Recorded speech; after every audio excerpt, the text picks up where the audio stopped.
Welcome to Top Fact Amazing. Around 66 million years ago, at the end of the Cretaceous period, the dinosaurs vanished from the planet. We all know this was due to a global catastrophe, but what happened immediately after the mass extinction?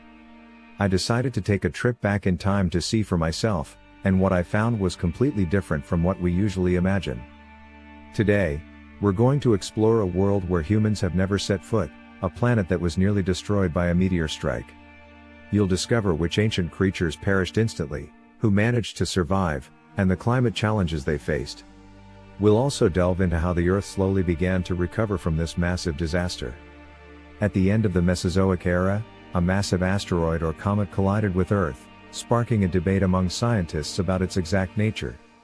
Estimates suggest this celestial body had a diameter ranging anywhere from 7 to 50 miles, 11 to 80 kilometers, roughly the size of Washington, D.C. To put it in perspective, when one edge of the asteroid struck the ground, the other was still soaring above the flight path of a Boeing 747.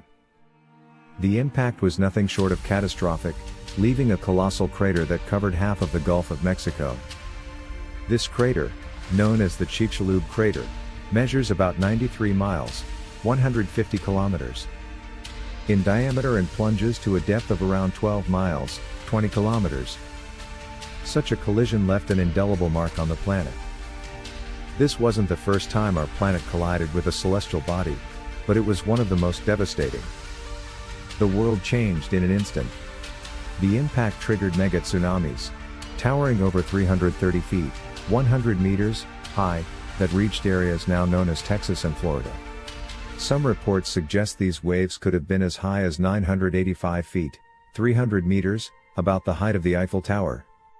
In fact, there are claims that the first wave may have risen up to nearly a mile, 1.5 kilometers, tall, equivalent to stacking 5 Eiffel Towers on top of each other.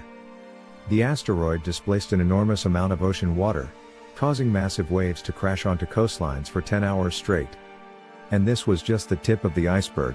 If the impact had been even deeper, the tsunamis would have been even more colossal. The explosion from the impact was roughly 100 million times more powerful than the famous thermonuclear Tsar Bomba. Forests within hundreds of miles, thousands of kilometers, were obliterated in an instant. Some scientists estimate that the explosion was equivalent to 100 trillion tons of TNT. This immense force was enough to obliterate coastlines, trigger 12-point earthquakes, and cause landslides all the way to Argentina, which in turn unleashed even more tsunamis. It was a terrifying chain reaction, impossible to survive if you were in its path. But this was just the beginning of the catastrophe.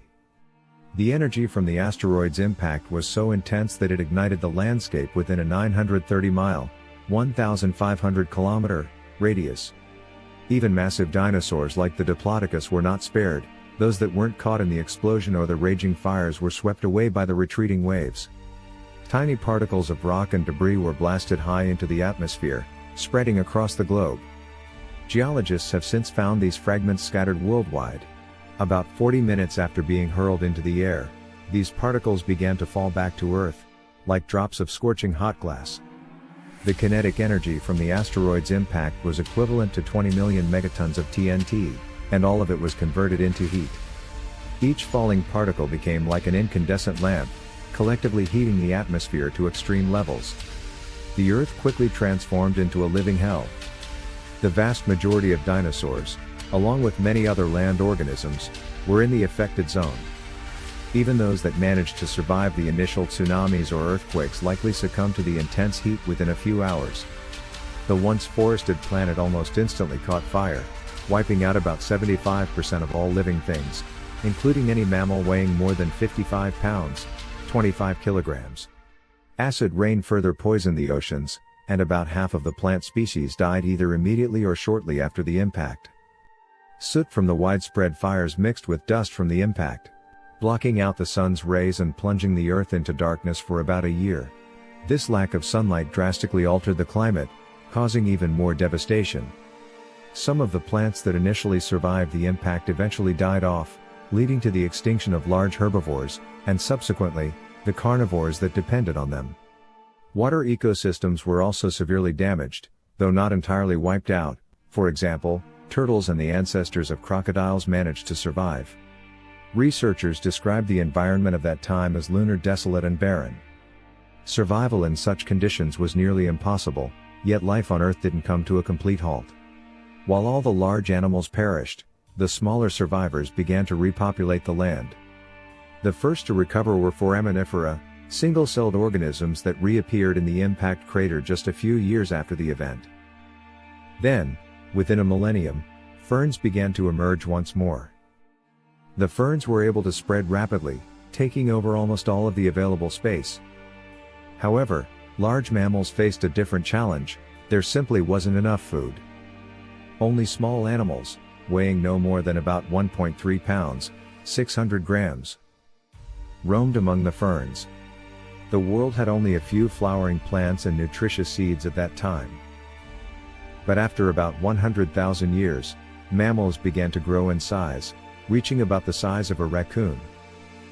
Palm forests gradually replaced the ferns, providing more food and allowing the world to slowly return to normal. Then, around 200,000 years later, the so-called palm period gave way to what could be called the pecan pie period. While no pies were being baked, the world saw an increase in plants that provided much more nutritious food. Mammals took full advantage of this abundance. The diversity of species tripled, and the largest mammals grew to weigh around 55 pounds, 25 kilograms, about the size of a large beaver or a small gazelle. It seems that mammals were evolving in tandem with the plants around them. Finally, around 700,000 years later, beans appeared, and while that might not seem significant, it was a crucial development for life on Earth. At first glance, beans acted like protein bars for ancient mammals, boosting both their size and species diversity. As a result, these future rulers of the planet grew to weigh more than 110 pounds 50 kilograms, about the size of a large modern cheetah. These ancient mammals were 100 times heavier than their fern-dwelling ancestors, and this transformation took place in less than 1,000,000 years. While that might seem like an eternity to humans, in the grand scheme of evolution, it's a blink of an eye. The oceans, however, recovered at a much slower pace. Scientists estimate it took about 3 million years for marine ecosystems to return to normal and for new species to fill the vacant ecological niches. Paleontologists consider birds to be among the few surviving dinosaurs. While their non-avian relatives perished, some lizards adapted, likely due to their ability to dive, swim, or find refuge in water and swamps.